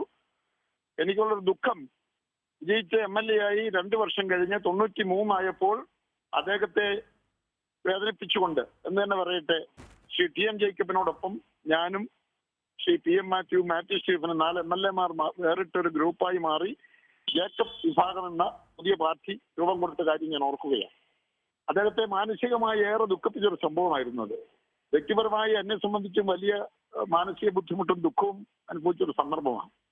ഞാൻ ഇപ്പോഴും ഓർക്കുന്നത് അദ്ദേഹമാണ് എന്റെ രാഷ്ട്രീയ വളർച്ചയുടെ പിന്നിലെ പ്രേരക ശക്തി, എന്നെ കൈപിടിച്ചുയർത്തിയ നേതാവ്. 2 പാർട്ടിയെ പ്രവർത്തിച്ചപ്പോഴും അദ്ദേഹത്തോടുള്ള ആദരവും സ്നേഹബന്ധവും വളരെ ആഴത്തിൽ ആത്മബന്ധവും കാത്തുസൂക്ഷിച്ചിരുന്നു. എനിക്ക് വ്യക്തിപരമായി പറഞ്ഞാൽ എന്റെ കുടുംബത്തിൽ ഒരു കാരണവരെ പോലെയായിരുന്നു മാണിസാറ്. 1983 എന്റെ വിവാഹം. ആ വിവാഹത്തിന് അന്ന് അദ്ദേഹം മന്ത്രിയായിരിക്കുന്ന സന്ദർഭത്തിൽ എന്റെ വസതിയിൽ വന്ന് എന്നെ മണവാളൻ എന്നുള്ള നിലയിൽ എന്നെ അണിയിച്ചൊരുക്കി ദേവാലയത്തിൽ കൊണ്ടുപോയി ആ വിവാഹത്തിൽ മുഴുവൻ സമയവും പങ്കുകൊണ്ട മാണിസാറ്, ആശംസകൾ നേർന്ന മാണിസാറ് ഞാൻ ഓർക്കുകയാണ്.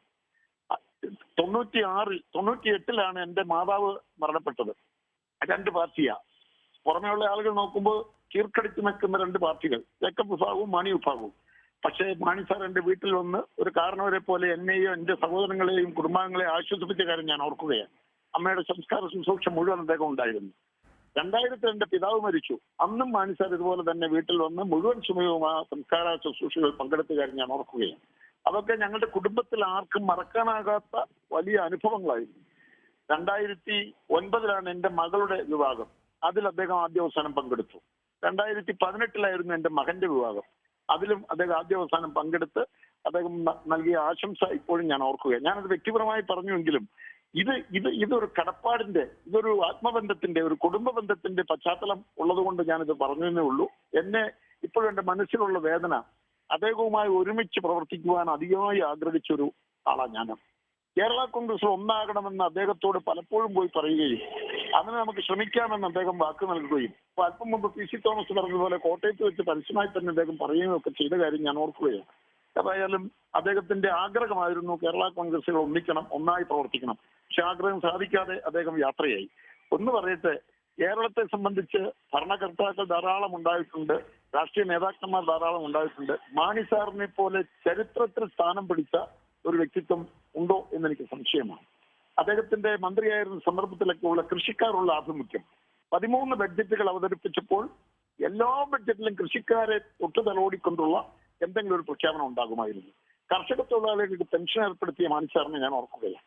എന്തിനേറെ കാരുണ്യ ചികിത്സാ പദ്ധതി, ഇന്ന് കേരളത്തിലുള്ള അനേകായിരം രോഗികളും അവരുടെ ബന്ധുക്കളും ആശ്വാസത്തിന്റെ പുഞ്ചിരി അവരുടെ അതരങ്ങളിൽ ഉണ്ടാകുന്നത് മാണിസാറിന്റെ കാരുണ്യ ചികിത്സാ പദ്ധതിയിലൂടെ സഹായം കിട്ടിയതുകൊണ്ടാണ്. കാരുണ്യ ലോട്ടറി കൊണ്ടുവന്നപ്പോൾ പലരും കളിയാക്കിയെങ്കിലും അദ്ദേഹം പിടിച്ചു, വളരെ ധൈര്യമായി നിന്ന് ഇത് നല്ലൊരു കാര്യമാണെന്ന് പറഞ്ഞു. ഒറ്റ കാര്യമുള്ളൂ, അദ്ദേഹം വൈദ്യുതി മന്ത്രിയായിരുന്ന കാലയളവിൽ ഗ്രാമങ്ങളിലേക്ക് വെളിച്ച വിപ്ലവം കൊണ്ടുവന്ന് കൂട്ടത്തോടെ ഗ്രാമാന്തരങ്ങളിൽ വെളിച്ചം കൊണ്ടുവന്ന മാണിസാറിനെ ഞാൻ ഓർക്കുകയാണ്. അങ്ങനെ ഗ്രാമങ്ങളിലെ ജനങ്ങൾക്ക്, കൃഷിക്കാർക്ക്, കർഷക തൊഴിലാളികൾക്ക്, അധ്വാനിക്കുന്നവരുടെ മുഴുവൻ ഒരു ആരാധനാമൂർത്തിയായി അദ്ദേഹത്തിന് ശോഭിക്കാൻ കഴിഞ്ഞുവെങ്കിൽ അവസാന കാലഘട്ടത്തിൽ അദ്ദേഹത്തെ മാനസികമായി തകർത്ത ചില ആരോപണങ്ങൾ ഉണ്ടായി. ആരോപണങ്ങളൊന്നും വസ്തുതയില്ലാത്തതാണ് എന്ന് പിന്നീട് അന്വേഷണ ഉദ്യോഗസ്ഥന്മാർ റിപ്പോർട്ട് കൊടുത്ത കാര്യമൊക്കെ നമുക്കറിയാം.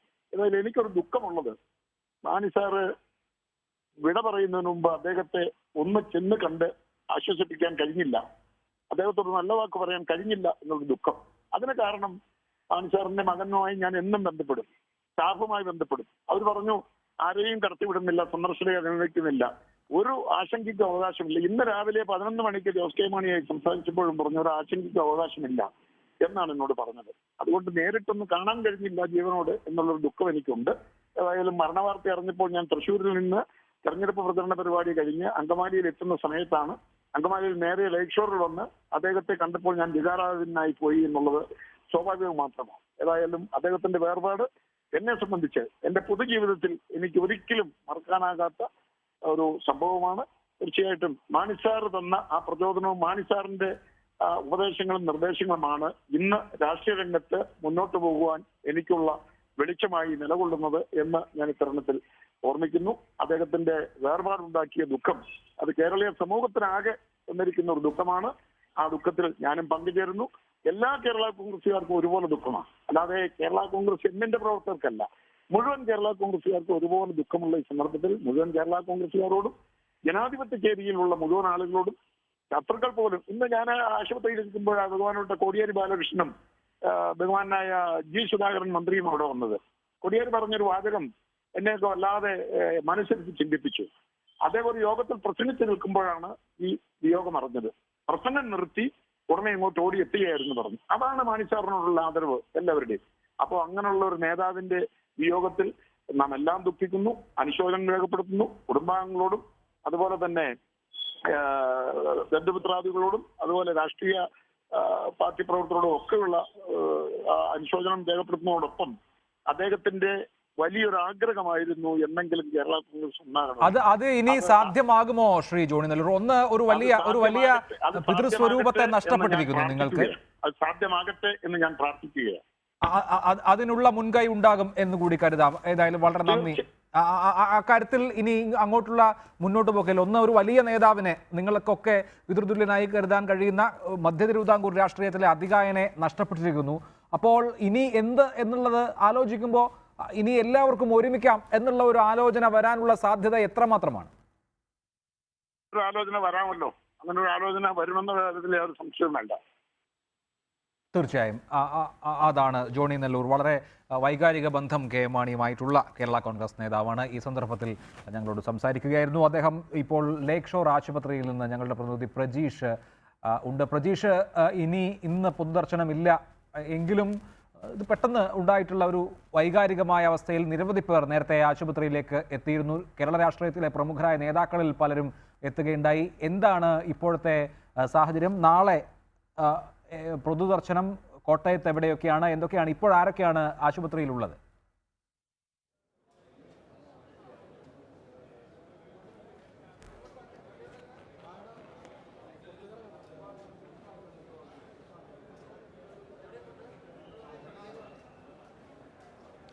അഭിലാഷ്, അല്പസമയം മുൻപാണ് മുസ്ലിം ലീഗ് നേതാവും കൂടിയായ MK മുനീർ ആശുപത്രിയിൽ നിന്നും പുറത്തിറങ്ങിയത്. നാളെ രാവിലെ 9:30 മൃതദേഹം ഇവിടെ നിന്നും ലേക്ക് ഷോർ ആശുപത്രിയിൽ നിന്നും പൂത്തോട്ട വൈക്കം വഴിയാണ് കോട്ടയത്തേക്ക് തിരിക്കുക. കോട്ടയം തിരുനക്കര മൈതാനത്ത് പൊതുദർശനത്തിന് വയ്ക്കും. അതിനുശേഷമായിരിക്കും കോട്ടയത്തെ പാർട്ടി ഓഫീസിൽ, കേരള കോൺഗ്രസ് എമ്മിൻ്റെ പാർട്ടി ഓഫീസിൽ പൊതുദർശനത്തിന് വയ്ക്കുക. എന്നാൽ അതിനുശേഷം വീട്ടിലേക്ക് എത്തിക്കുകയും പിന്നീട് മറ്റന്നാൾ കോട്ടയം കത്തീഡ്രൽ പള്ളിയിൽ സംസ്കാര ചടങ്ങുകൾ നടത്തുമെന്നാണ് നേരത്തെ അല്പസമയം മുൻപ് ഇവിടെ നിന്നും CF തോമസ്, പാർട്ടിയുടെ സെക്രട്ടറി CF തോമസ് അറിയിച്ചിരുന്നത്. അദ്ദേഹം പറഞ്ഞതനുസരിച്ച് നാളെ രാവിലെ 9:30 ഇവിടെ നിന്ന് മൃതദേഹം കൊണ്ടുപോകും. കേരള രാഷ്ട്രീയത്തിലെ ഒരു അതികായനെ നഷ്ടപ്പെട്ട ഈ ഒരു സാഹചര്യത്തിൽ രാഷ്ട്രീയ കക്ഷി ഭേദമന്യേ നിരവധി പ്രമുഖരാണ് ഈ ആശുപത്രിയിലെത്തിയത്. അല്പസമയം മുൻപ് MK മുനീർ ആശുപത്രിയിൽ നിന്നും ഇറങ്ങി. അതോടൊപ്പം തന്നെ PJ ജോസഫിൻ്റെ മകൻ മറ്റു രാഷ്ട്രീയ നേതാക്കളെല്ലാം തന്നെ, കേരള കോൺഗ്രസിൻ്റെ രാഷ്ട്രീയ നേതാക്കൾ, രാഷ്ട്രീയ ഭേദമന്യേ മറ്റു പാർട്ടി പ്രവർത്തകരും രാഷ്ട്രീയ നേതാക്കളും ഇവിടെ എത്തിയിരുന്നു. അല്പസമയം മുൻപാണ് മുൻ കേന്ദ്രമന്ത്രി കൂടിയായ കൂടിയായ അൽഫോൺസ് കണ്ണന്താനം ഇവിടെ എത്തി അദ്ദേഹത്തിൻ്റെ മൃതദേഹം കണ്ട് തിരിച്ചു പോയത്. പൊതുദർശനം ഇല്ല എന്ന് തന്നെയാണ് ഇന്ന് അറിയിച്ചത്. നേരത്തെ ഇന്ന് വൈകുന്നേരം 4:57 കൂടിയായിരുന്നു അദ്ദേഹത്തിൻ്റെ വിടവാങ്ങൽ ഔദ്യോഗികമായി പ്രഖ്യാപിച്ചത്. അതിനുശേഷം നിരവധി നേതാക്കൾ ഇവിടെ എത്തുകയുണ്ടായി. പലയിടങ്ങളിലും തിരഞ്ഞെടുപ്പ് പ്രചരണത്തിലുണ്ടായിരുന്ന നേതാക്കളെല്ലാം തന്നെ ആശുപത്രിയിലെത്തി. ഒരു വലിയ വികാരാധീനമായ ഒരു അന്തരീക്ഷമായിരുന്നു ആശുപത്രിയിലുള്ളത്. ഇപ്പോഴും നിരവധി പാർട്ടി പ്രവർത്തകരും അതോടൊപ്പം തന്നെ KM മാണി സാറിനെ സ്നേഹിക്കുന്ന ഒരുപാട് ആളുകളും ഇവിടെ എത്തിയിട്ടുണ്ട്. ഇവരൊക്കെ തന്നെയും അദ്ദേഹത്തിൻ്റെ സ്മരണകളെ ഇപ്പോഴും ഓർത്തുകൊണ്ടിരിക്കുകയാണ്. മറ്റു നേതാക്കൾ ഇപ്പോൾ അല്പസമയം മുൻപാണ് മോൻസ് ജോസഫ് അദ്ദേഹത്തെ സന്ദർശിച്ച ശേഷം ഇവിടെ നിന്നും ഇറങ്ങിയത്. മറ്റു നേതാക്കളെല്ലാം പലരും ഇവിടെ എത്തുന്നതേയുള്ളൂ. നിരവധി സ്ഥലങ്ങളിൽ തെരഞ്ഞെടുപ്പ് പ്രചരണവുമായി ബന്ധപ്പെട്ട് പല ആളുകളും പലയിടങ്ങളിലാണ്. എന്നാൽ മാണി സാറിൻ്റെ വിയോഗം അറിഞ്ഞതു മുതൽ കേരള രാഷ്ട്രീയത്തിലെ ഇത്രയും അധികായനായ ഒരാളുടെ വിയോഗം അപ്പോൾ തന്നെ നിരവധി നേതാക്കളാണ് ഇവിടത്തേക്ക് ഒഴുകിയെത്തുന്നത്. ഇനിയും ഒരുപക്ഷെ രാത്രി പുലരും വരെ കൂടുതൽ നേതാക്കൾ അദ്ദേഹത്തിൻ്റെ മൃതശരീരം ഒരു നോക്ക് കാണുവാൻ ഇവിടെ എത്തുമെന്ന് തന്നെയാണ് പ്രതീക്ഷിക്കുന്നത്. നിരവധി പ്രവർത്തകർ ഇപ്പോഴും ഇവിടത്തേക്ക് എത്തിക്കൊണ്ടിരിക്കുന്നുണ്ട്. നാളെ രാവിലെയോടുകൂടി രാവിലെ 9:30 ഇവിടെ നിന്നും വിലാപയാത്രയായി മൃതദേഹം കോട്ടയത്തേക്ക് തിരിക്കും. പോകുന്ന വഴികളിലൊക്കെ തന്നെയും സ്വീകരണം ഏർപ്പെടുത്താനാണ് പാർട്ടി നേതൃത്വം തീരുമാനിച്ചിരിക്കുന്നത്. ഇതിൽ പാർട്ടി നാളെ രാവിലെ 9:30 ഇവിടെ നിന്നും പോയി ഈ മൃതദേഹം കോട്ടയം തിരുനക്കര മൈതാനത്താണ് പൊതുദർശനത്തിന് വയ്ക്കുന്നത്. തിരുനക്കര മൈതാനത്ത് പൊതുദർശനത്തിന് ശേഷമായിരിക്കും കോട്ടയത്തെ പാർട്ടി ഓഫീസിൽ മൃതദേഹം എത്തിക്കുക. ഇവിടെ നിന്നും പിന്നീട് വീട്ടിലേക്ക് എത്തിക്കുന്ന മൃതദേഹം മറ്റന്നാളായിരിക്കും ഈ കത്തീഡ്രൽ പള്ളിയിൽ പ്രതീക്ഷ അവിടെ തന്നെ തുടരണം. എനിക്ക് അവിടെ നിന്നുള്ള കൂടുതൽ വിവരങ്ങൾ ആവശ്യമുണ്ട്. നമുക്കൊരിക്കൽ കൂടി KM മാണിയുടെ സംഭാവനകൾ വിലയിരുത്തേണ്ടതുണ്ട്. അദ്ദേഹത്തിന് ആദരാഞ്ജലികൾ അർപ്പിക്കേണ്ടതുണ്ട്. ശ്രീൻ പി ചേക്കുട്ടി, വളരെ മികച്ച ഒരു ഭരണാധികാരി എന്നുള്ള നിലയിൽ കൂടി അംഗീകരിക്കപ്പെട്ടിരുന്നു KM മാണി.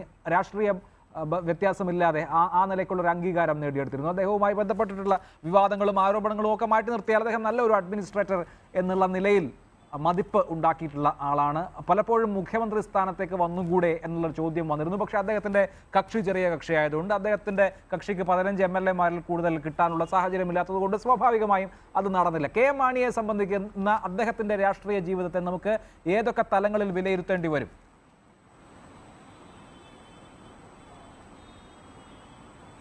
ഒന്നാമത്തെ കാര്യം, കേരളത്തിലെ ന്യൂനപക്ഷ സമുദായങ്ങളിൽ നിന്ന് കർഷക സമൂഹത്തിൽ നിന്ന് വന്നിട്ടുള്ള ഒരു പ്രധാനപ്പെട്ട നേതാവ് എന്ന നിലയിൽ മാണിയുടെ രാഷ്ട്രീയത്തിലെ സംഭാവന വളരെ പ്രധാനമായിരിക്കും. ഒന്ന്. രണ്ടാമത്തെ കാര്യം, ഒരു മുഖ്യധാരയിൽ നിന്ന് വ്യത്യസ്തമായിട്ട് കോൺഗ്രസിൽ നിന്ന് വിട്ടുപോയിക്കൊണ്ട് അദ്ദേഹം കേരള കോൺഗ്രസ് രൂപീകരിച്ചു. കേരള കോൺഗ്രസ് രൂപീകരണത്തിന് ശേഷം ആ പൊളിറ്റിക്കൽ പാർട്ടി റെപ്രസെന്റ് ചെയ്ത സാമൂഹിക വിഭാഗങ്ങളെ വളരെ ശക്തമായിട്ട് അദ്ദേഹം ഡിഫെൻഡ് ചെയ്തിട്ടുണ്ട്. അവരുടെ താല്പര്യങ്ങൾക്ക് വേണ്ടി അദ്ദേഹം സംസാരിച്ചിട്ടുണ്ട്.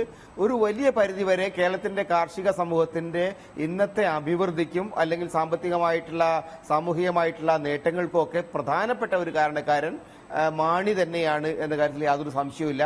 അദ്ദേഹം അവതരിപ്പിക്കുന്ന ബജറ്റുകളിലായാലും ശരി, അദ്ദേഹം പൊതുരംഗത്ത് നടത്തിയിരിക്കുന്ന ഇടപെടലുകളിലായാലും ശരി, ഇതിലൊക്കെ തന്നെ സ്വന്തം സാമൂഹിക വിഭാഗങ്ങൾ താൻ ആരെ റെപ്രസെന്റ് ചെയ്യുന്നോ അവരുടെ താല്പര്യങ്ങളെ ശക്തമായിട്ട് റെപ്രസെന്റ് ചെയ്യുന്നതിൽ അദ്ദേഹം വിജയിച്ചിട്ടുണ്ട്.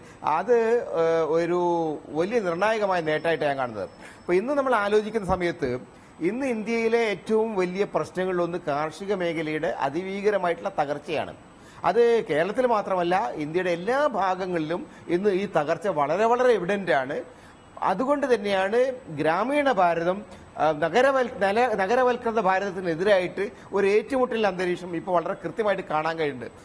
ദ ഷൈനിങ് ഇന്ത്യയും അതല്ലാത്ത ഇന്ത്യയും ഗ്രാമീണ റൂറൽ ഇന്ത്യയും തമ്മിലുള്ള ഒരു ഏറ്റുമുട്ടലിന്റെ അന്തരീക്ഷമാണ് ഇന്ന് ഈ തെരഞ്ഞെടുപ്പിൽ പോലും നമുക്ക് കാണാൻ കഴിയുന്നത്.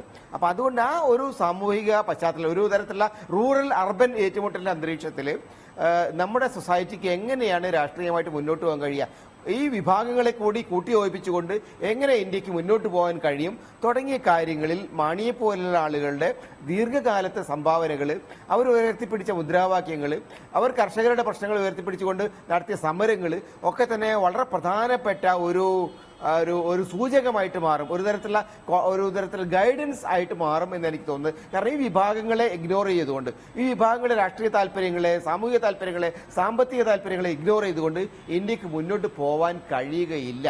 ആ ഒരു വസ്തുതയാണ് മാണിയുടെ ഈ അന്തിമ നിമിഷത്തിൽ നമ്മൾ ആലോചിക്കേണ്ടത്. അദ്ദേഹത്തെ പോലെ നേതാക്കൾ ആർക്ക് വേണ്ടിയാണോ പിന്നെ കഠിനമായിട്ട് അധ്വാനിച്ചത് ആ വിഭാഗങ്ങൾ ഇന്ന് വലിയ കഠിനമായ പ്രതിസന്ധിയിലാണ്. ആ പ്രതിസന്ധി ഇന്ത്യയുടെ തന്നെ വലിയ പ്രതിസന്ധിയാണ് എന്ന് നമ്മൾ മനസ്സിലാക്കണം. ആ നിലയിൽ അദ്ദേഹത്തിന്റെ ജീവിതത്തിൽ നിന്ന്, അദ്ദേഹത്തിന്റെ രാഷ്ട്രീയ പ്രവർത്തനത്തിൽ നിന്ന് ഒരുപാട് പാഠങ്ങൾ നമുക്കിന്ന് പഠിക്കാനുണ്ട്. തീർച്ചയായും. ശ്രീ ഫ്രാൻസിസ് ജോർജ്, ജനാധിപത്യ കേരള കോൺഗ്രസ് ടെലിഫോണിൽ. ശ്രീ ഫ്രാൻസിസ് ജോർജ്, താങ്കളുടെ പിതാവിൻ്റെയും സഹപ്രവർത്തകനായിരുന്നു. കേരള കോൺഗ്രസ് രാഷ്ട്രീയത്തെ ആകെ എടുത്താൽ കേരള കോൺഗ്രസുകളുടെ ഇപ്പോഴത്തെ ഏറ്റവും വലിയ നേതാവ്, ശക്തിസ്തംഭം എന്നൊക്കെ പറയാൻ കഴിയുന്ന അതികായനായ നേതാവാണ് കെ.എം. മാണി. അദ്ദേഹത്തിൻ്റെ വിയോഗത്തെ, അദ്ദേഹം ഒഴിച്ചിടുന്ന ആ വലിയ ഭൂമികയെക്കുറിച്ച് എന്താണ് താങ്കൾക്ക് തോന്നുന്നത് ഇപ്പോൾ? തീർച്ചയായിട്ടും വളരെ ദുഃഖത്തോടു കൂടിയാണ് ഈ വാർത്ത കേട്ടത്. അദ്ദേഹം കുറെ ദിവസങ്ങളായി വളരെ ഗൗരവമുള്ള ഒരു സ്ഥിതിയിലാണെന്ന് അറിഞ്ഞിരുന്നു. മാണി സാറുമായി ഒരു അരനൂറ്റാണ്ട് കാലത്തെ, ഞാൻ വളരെ കൊച്ചുകുട്ടിയായിരിക്കുന്ന കാലം പോലുള്ള ഒരു ബന്ധമാണ് എനിക്കുള്ളത്. താങ്കൾ സൂചിപ്പിച്ചതുപോലെ എന്റെ പിതാവിന്റെ ഏറ്റവും അടുത്ത സഹപ്രവർത്തകനായിരുന്നു. സഹോദര തുല്യമായ ബന്ധമാണ് അവർ തമ്മിൽ ഉണ്ടായിരുന്നത്. പിൽക്കാലത്ത് വേർതിരിയലൊക്കെ ഉണ്ടായി. പക്ഷേ എങ്കിലും എന്നും ആ ഒരു സ്നേഹബന്ധം, കുടുംബങ്ങൾ പോലും തമ്മിലുള്ള ആ സ്നേഹബന്ധം എക്കാലത്തും ഉണ്ടായിരുന്നു.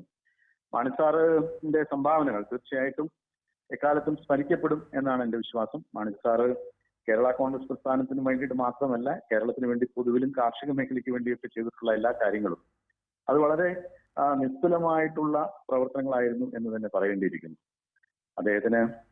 അദ്ദേഹത്തിന്റെ ആ ഓർമ്മകൾ എക്കാലത്തും പച്ചപിടിച്ചു നിൽക്കും ഞങ്ങളുടെ എല്ലാം മനസ്സിൽ. കേരള കോൺഗ്രസ് പ്രസ്ഥാനത്തിന് ഒരിക്കലും അദ്ദേഹത്തെ മറക്കാനായിട്ട് കഴിയില്ല. ഞാൻ അദ്ദേഹത്തെ ആദ്യമായി പരിചയപ്പെടുന്നത് 67-ൽ അദ്ദേഹം നിയമസഭയിൽ എത്തുന്ന അവസരത്തിലാണ്. അന്നു മുതലുള്ള ദീർഘകാലത്തെ ബന്ധവും പരിചയവുമാണുള്ളത്. ഞങ്ങൾ ഒരുമിച്ച് കുറെ കാലം പ്രവർത്തിക്കാൻ കഴിഞ്ഞു. അതിനുശേഷം വീണ്ടും നിർഭാഗ്യവശാൽ ഒന്ന് പിരിയേണ്ടതായിട്ട് വന്നുവെങ്കിലും എപ്പോഴും വ്യക്തിപരമായിട്ടുള്ള ആ സ്നേഹബന്ധം അത് എപ്പോഴും അദ്ദേഹം നിലനിർത്തിയിരുന്നു. ഞങ്ങൾ അദ്ദേഹത്തോടും ആ രീതിയിൽ മാത്രമാണ് ഇടപെട്ടിട്ടുള്ളത്.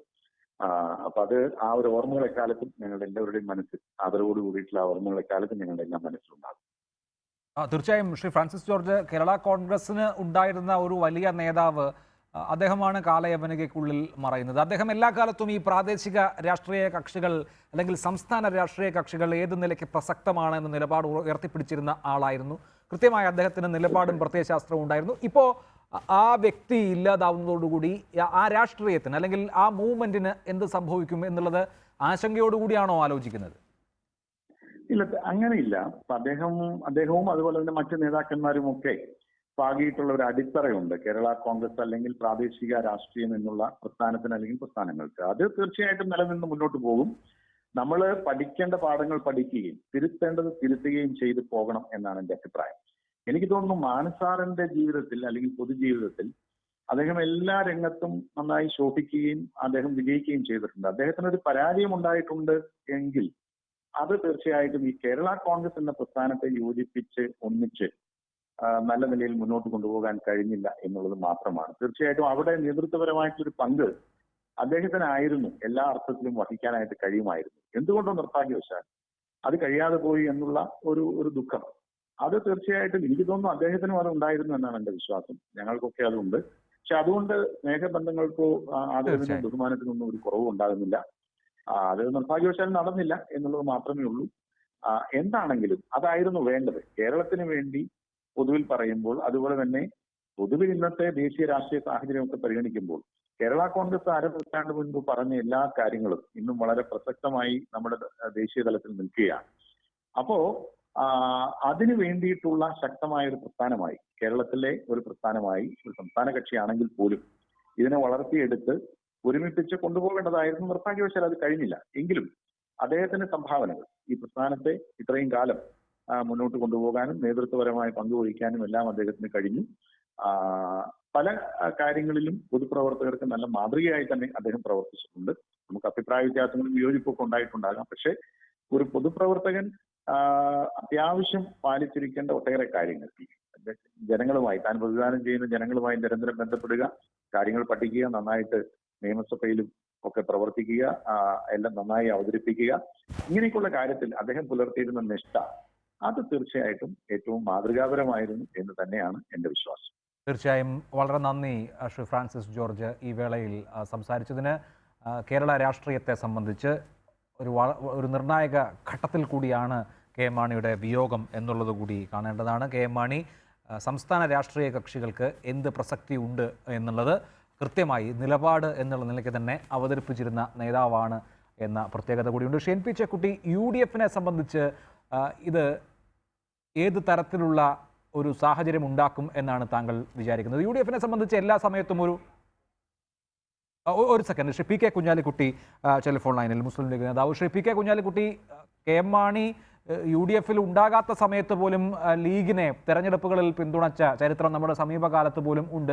തിരിച്ചങ്ങോട്ടും കോൺഗ്രസുമായിട്ടുള്ള മഞ്ഞുരുക്കൽ എന്നുള്ള നിലയിൽ നിങ്ങളും കാര്യമായി ഇടപെടുകയും സംസാരിക്കുകയും ചെയ്തിട്ടുണ്ട്. അതുകൊണ്ട് വളരെ അടുത്ത ഊഷ്മളമായ ബന്ധം വ്യക്തിപരമായും അതുപോലെ തന്നെ രാഷ്ട്രീയമായി സംഘടനാപരമായും കെ എം മാണിയുമായും അദ്ദേഹത്തിൻ്റെ പാർട്ടിയുമായും ഉള്ള ആളുകളാണ്. നിങ്ങൾ എങ്ങനെയാണ് അദ്ദേഹത്തിന്റെ വിയോഗത്തെ കാണുന്നത്? Hello, P K Kunhalikutty, hello. K M മാണിയുടെ വിയോഗം ഏത് തരത്തിൽ താങ്കൾ ഉൾക്കൊള്ളുന്നു?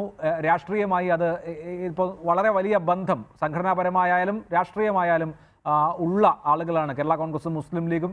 എങ്ങനെയാണ് അങ്ങയുടെ ഈ സമയത്തെ പ്രതികരണം?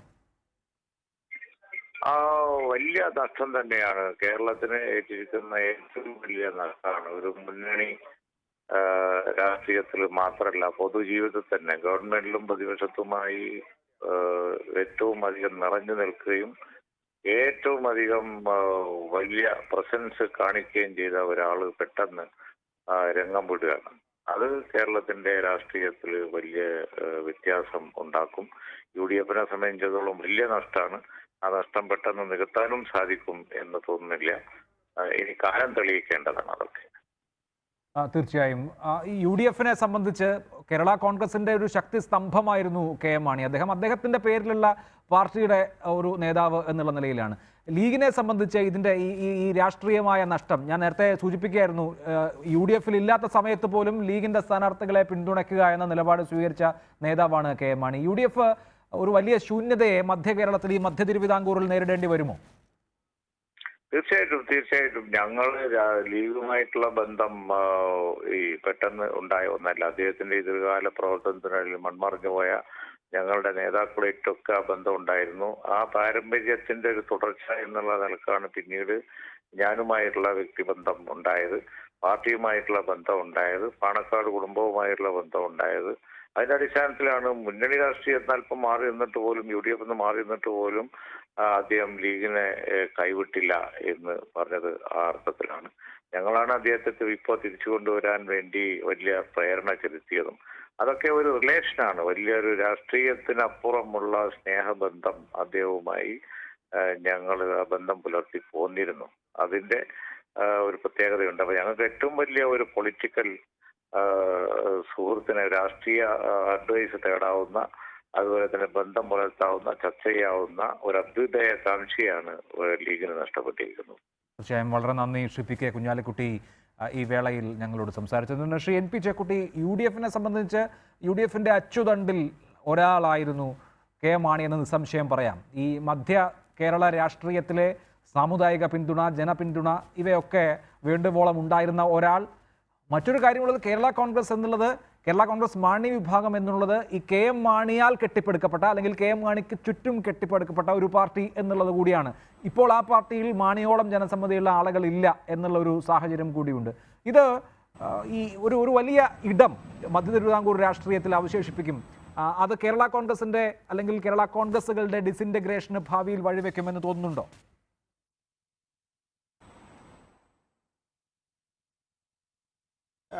കേരള കോൺഗ്രസിനെ സംബന്ധിച്ചിടത്തോളം മാണിയുടെ വിടവ്, മാണിയുടെ വിയോഗം തീർച്ചയായും അവർക്കൊരു ലീഡർഷിപ്പ് ക്രൈസിസ് ഉണ്ടാക്കും. ആരാണ് ആ ഒരു പദവിയിലേക്ക് ഉയർന്നത്? ആരായിരിക്കണം ചെയർമാൻ? ഫോർ എക്സാമ്പിൾ, അപ്പം ഇപ്പോൾ വർക്കിംഗ് ചെയർമാൻ ആയിരിക്കുന്ന PJ ജോസഫ് വരണോ, അല്ല അദ്ദേഹം പിന്നെ വളർത്തിയെടുക്കാൻ ശ്രമിച്ച ജോസ് കെ മാണി വരണോ, തുടങ്ങിയ അത്തരത്തിലുള്ള വിഷയങ്ങൾ സ്വാഭാവികമായിട്ടും പിന്നെ ഈ പാർട്ടിക്കകത്ത് വരും എന്ന കാര്യത്തിൽ ഒരു തർക്കവുമില്ല. പക്ഷെ അതൊക്കെ ഇരിക്കെ തന്നെ കേരള രാഷ്ട്രീയത്തിൽ UDF സംബന്ധിച്ചിടത്തോളം മാണിയുടെ വിയോഗത്തോടുകൂടി എന്തെങ്കിലും പ്രത്യേകമായിട്ടൊരു സെറ്റ് ബാക്ക് ഉണ്ടാവുമെന്ന് ഞാൻ കരുതുന്നില്ല. കാരണം അവരെല്ലാം തന്നെ തൽക്കാലം UDF ഭാഗത്ത് നിൽക്കുന്ന ആളുകളാണ്. പിന്നെ മാണിയുടെ ഭാഗമായിട്ട് നിൽക്കുന്ന അദ്ദേഹത്തിന്റെ പാർട്ടിയുടെ ഏറ്റവും ഇമ്മീഡിയറ്റ് ആയിട്ടുള്ള അനുയായികൾ മുതൽ പി ജെ ജോസഫിനെ പോലെ ആളുകൾ അവരൊക്കെ തന്നെ UDF-ഉമായിട്ട് യോജിച്ചുകൊണ്ട് നിൽക്കുന്ന ഒരു രാഷ്ട്രീയ വിഭാഗങ്ങളാണ്. സ്വാഭാവികമായിട്ടും ഈ തർക്കങ്ങൾ ഇന്റേണലായിട്ട് അവർക്ക് പരിഹരിക്കാൻ കഴിയും എന്ന കാര്യത്തിലൊന്നും ഒരു തർക്കമില്ല. പക്ഷെ എനിക്ക് തോന്നുന്നത് ഏറ്റവും വലിയ പ്രശ്നം ഒരു രാഷ്ട്രീയ കക്ഷി എന്ന നിലയിൽ കേരള കോൺഗ്രസിന് കേരളീയ രാഷ്ട്രീയത്തിൽ ഇനി അങ്ങോട്ട് എന്ത് തരത്തിലുള്ള സംഭാവനയാണ് നൽകാൻ കഴിയുക. 60കളിൽ ആരംഭിച്ച കാലത്ത് വളരെ ശക്തമായിട്ടുള്ള ഒരു ന്യൂനപക്ഷ പിന്നെ മലയോര വിഭാഗ ജനങ്ങളുടെ ഒരു രാഷ്ട്രീയ കക്ഷി എന്ന നിലയിൽ ഒരു വലിയ ഒരു സ്പേസ് ഉണ്ടായിരുന്നു. ആ സ്പേസ് ഇന്ന് നിലനിൽക്കുന്നുണ്ടോ എന്ന് ചോദിച്ചാൽ എനിക്ക് തോന്നുന്നത് ആ സ്പേസ് ഒരു വലിയ പരിധിവരെ നഷ്ടപ്പെട്ട് കഴിഞ്ഞിട്ടുണ്ട്. കാരണം ന്യൂനപക്ഷ വിഭാഗങ്ങൾ കേരളത്തിൽ വളരെ ശക്തമായിട്ടുള്ള രാഷ്ട്രീയ സാമൂഹിക സാമ്പത്തിക വിഭാഗമായിട്ട് മാറിക്കഴിഞ്ഞു. അവർക്കൊരു പരിമിതമായ ഒരു കേരള കോൺഗ്രസ് പാർട്ടിയിൽ നിൽക്കേണ്ട കാര്യമില്ല. അവർക്ക് അതിനേക്കാൾ വലിയ പിന്നെ ഗ്ലോബൽ പ്രസൻസ് ഇന്നുണ്ട്, ദേശീയമായിട്ടുള്ള പ്രസൻസ് ഉണ്ട്. അപ്പോൾ സ്വാഭാവികമായിട്ടും കേരള കോൺഗ്രസിനെ പോലെ ഒരു പാർട്ടിക്ക് ഒരു സമ്മർദ്ദ ഗ്രൂപ്പ് എന്ന നിലയിൽ നിൽക്കാവുന്ന ഒരു സാഹചര്യം ഇനി അധികകാലം ഉണ്ടാവില്ല. ഒരുപക്ഷെ ഒരു ഡിസിൻറ്റിഗ്രേഷൻ കേരള കോൺഗ്രസിന്റെ കാര്യത്തിൽ അധികം വൈകാതെ സംഭവിക്കുമെന്നാണ് എനിക്ക് തോന്നുന്നത്. കാരണം നേതാക്കൾക്കിടയിലുള്ള ഭിന്നതകൾ, പിന്നെ സ്ഥാപിത താല്പര്യങ്ങൾ തമ്മിലുള്ള ഭിന്നതകൾ, പാർട്ടിക്കകത്ത് നിലനിൽക്കുന്ന കടുത്ത അഭിപ്രായ വ്യത്യാസങ്ങൾ, ഇപ്പൊ സമീപകാലത്ത് അടക്കം ഉണ്ടായിരിക്കുന്ന തർക്കങ്ങൾ, ഇതൊക്കെ തന്നെ ചൂണ്ടിക്കാണിക്കുന്നത് മാണി ഇരിക്കുമ്പോൾ പോലും പരിഹരിക്കാൻ കഴിയാത്ത കാര്യങ്ങൾ ഇനി അങ്ങോട്ടുള്ള ദിവസങ്ങളിൽ കൂടുതൽ രൂക്ഷമാവും. അതൊരു പ്രതിസന്ധിയിലേക്ക് ആ പാർട്ടിയെ എത്തിക്കും എന്ന കാര്യത്തിൽ ഒന്നൊരു തർക്കവുമില്ല. പക്ഷെ അതെങ്ങനെയാണ് ഡെവലപ്പ് ചെയ്യുക എന്നുള്ളത് നമ്മൾ കാത്തിരുന്ന് കാണേണ്ട ഒരു കാര്യമാണ്. തീർച്ചയായും. ഒരിക്കൽ കൂടി പ്രജീഷിലേക്ക്. പ്രജീഷ്, തെരഞ്ഞെടുപ്പ് പ്രചരണത്തിന് UDF അവധി കൊടുത്തിട്ടുണ്ട് KM മാണിയോടുള്ള ആദര സൂചകമായി. മറ്റന്നാളാണ് അദ്ദേഹത്തിൻ്റെ സംസ്കാര ചടങ്ങുകൾ നടക്കുക. ഏതൊക്കെ നേതാക്കളാണ് സംസ്കാര ചടങ്ങുകളിൽ സംബന്ധിക്കുന്നത് എന്ന് അറിവായിട്ടുണ്ടോ? ദേശീയ നേതാക്കൾ തന്നെ അവരുടെ സോഷ്യൽ മീഡിയ അക്കൗണ്ടുകളിൽ KM മാണിക്ക് ആദരാഞ്ജലി അർപ്പിക്കുന്നുണ്ട്. ആശുപത്രിയിലേക്കും പിന്നീട് വസതിയിലേക്കുമായി ആരൊക്കെയാണ് എത്തുന്നത് തുടങ്ങിയ കാര്യങ്ങൾ, അതുപോലെ തന്നെ സംസ്കാര ചടങ്ങുകൾ എവിടെയായിരിക്കും തുടങ്ങിയ കാര്യങ്ങൾ ഇപ്പോൾ അറിയിച്ചിട്ടുണ്ടോ?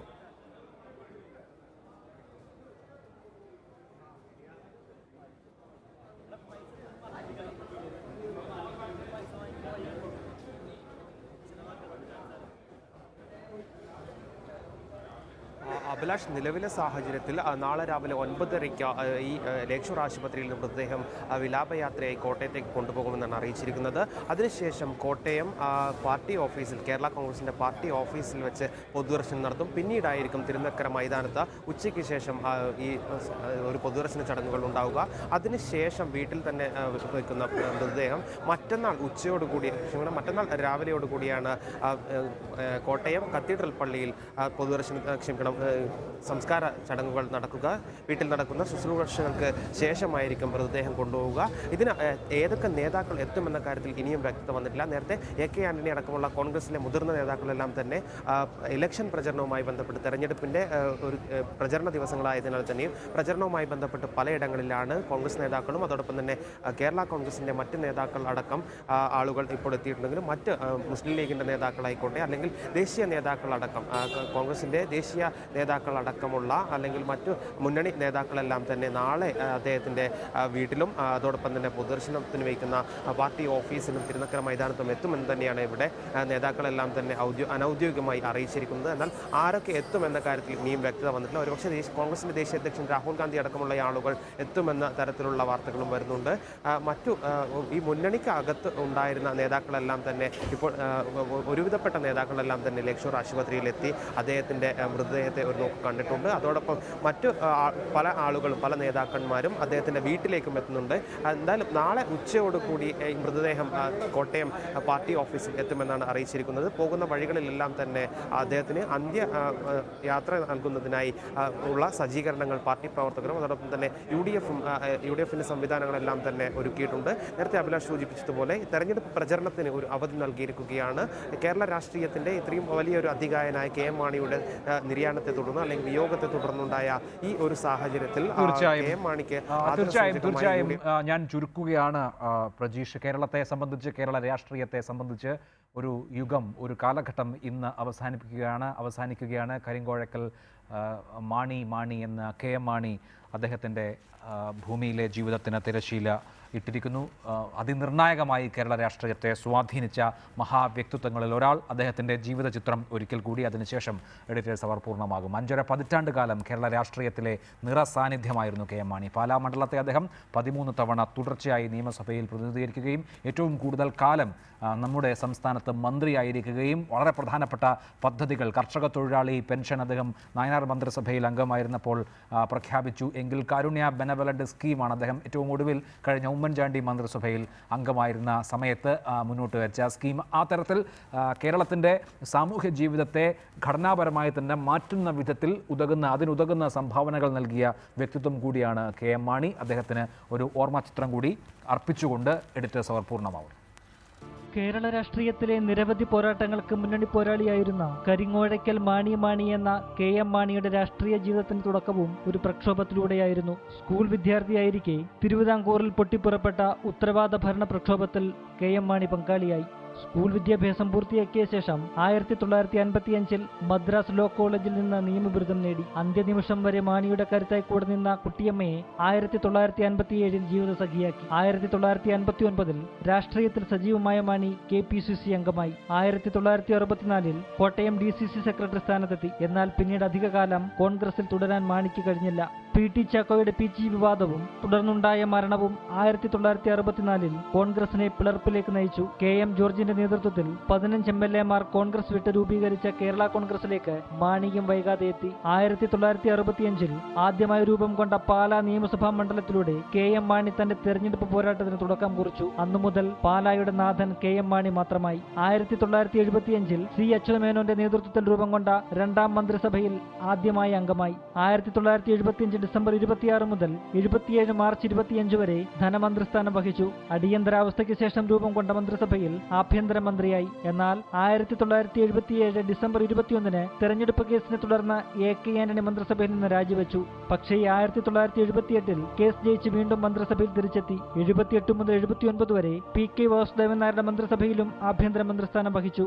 എന്നാൽ മാണിയുടെ വളർച്ചയ്ക്കിടയിലും പാർട്ടി ആഭ്യന്തര പ്രശ്നങ്ങളിൽ ഉലഞ്ഞു. 79 കേരള കോൺഗ്രസ് എം എന്ന പാർട്ടിക്ക് രൂപം നൽകി മാണി LDF-ൽ തുടർന്നു. 80 മുതൽ 81 വരെ EK നായനാർ മന്ത്രിസഭയിലും ആഭ്യന്തരമന്ത്രിയായി. 82 മാണി ഐക്യ ജനാധിപത്യ മുന്നണിയിലെത്തി. 82 മുതൽ K. കരുണാകരൻ മന്ത്രിസഭയിൽ ധനകാര്യം നിയമവകുപ്പുകളുടെ ചുമതല. 91 ജൂൺ 24 മുതൽ 95 മാർച്ച് വരെ വീണ്ടും K. കരുണാകരൻ മന്ത്രിസഭയിൽ റവന്യൂ നിയമവകുപ്പ് മന്ത്രി. 2001 മെയ് 17 മുതൽ 2004 ഓഗസ്റ്റ് 31 വരെ AK ആന്റണി മന്ത്രിസഭയിലും റവന്യൂ നിയമവകുപ്പുകൾ തന്നെ കൈകാര്യം ചെയ്തു.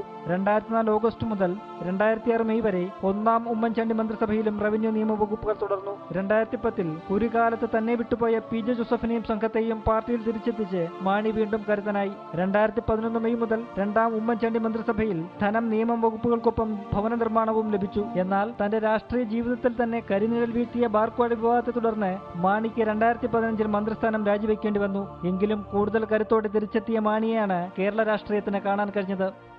News desk reporter.